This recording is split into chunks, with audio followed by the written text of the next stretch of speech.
This week was a busy one. I watched one video and improved my knitting visibly, I designed and knit a headscarf for you to follow, and I used up some of my stash. Let's get into it.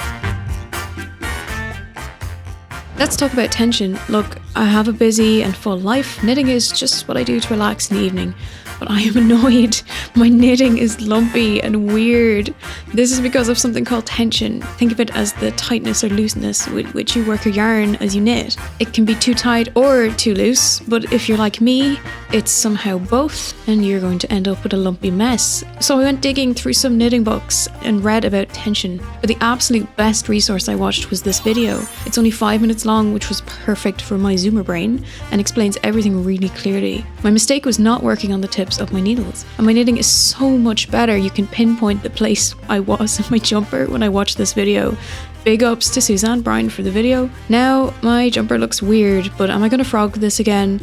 No way. This is actually my 4th attempt at this jumper. Before I started Stashbusting, there was an attempt on double pointed needles, but the jumper became too large and fell off the needles before I was even out of the yoke increases. The 2nd attempt was this one with the twisted stitches. The 3rd was one I cast on when I was travelling, but again it fell off the needles in my bag and one of the stitches unravelled 10 rounds, so I was just left with a giant ladder all the way to the start and had to begin again. So at this point I'm just going to persevere and make a lumpy jumper. It's my first ever jumper. It was never going to be perfect anyway.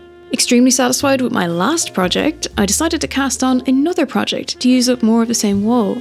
This time I decided that some yarn thirsty, cable heavy work would eat up a chunk of this wool. These are 4mm needles, as any holes that show up in this work should be as invisible as possible. I looked through Knitting, a second treasury of patterns, for inspiration, and I really loved this hollow oak cable. The head wrap will feature this cable with a garter stitch edging. I've charted this out for you for your convenience, so screenshot this if you want to try this for yourself. The edges are twisted stitches, appropriately used this time. The middle features a forward cable, which is made by slipping 2 stitches onto a double pointed needle held in the front, purling the stitch, and then knitting the 2 from the cable needle. It also features a back cable, which is made the opposite way. A stitch is slipped to the cable needle and then held in the back. 2 stitches are knit from the left needle, and then the stitch is purled from the cable needle. I kept accidentally making yarn overs by not bringing my yarn to the front or back over the needle between cables, so be better than me and pay more attention. The pattern also mentioned MK, and I looked through the glossary and I couldn't find what that stood for. I think it's a bobble, the same kind that's featured in my other Aran project. Knit into the front loop, but don't drop the stitch. Yarn forward and purl into the same stitch, then yarn back and knit into the stitch again. You can drop the stitch now.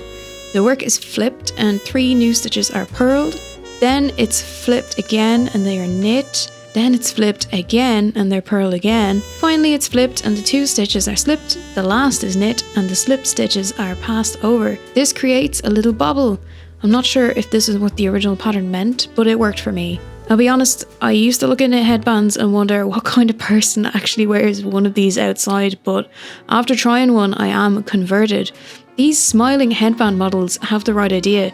They're handy for when you're outside on a walk, keeping your hair out of your face on a windy beach, or even just sitting inside on your computer with the window open. This headband ended up weighing 20 grams, which lets us subtract another 0.4 from our total. This leaves us with 89.2.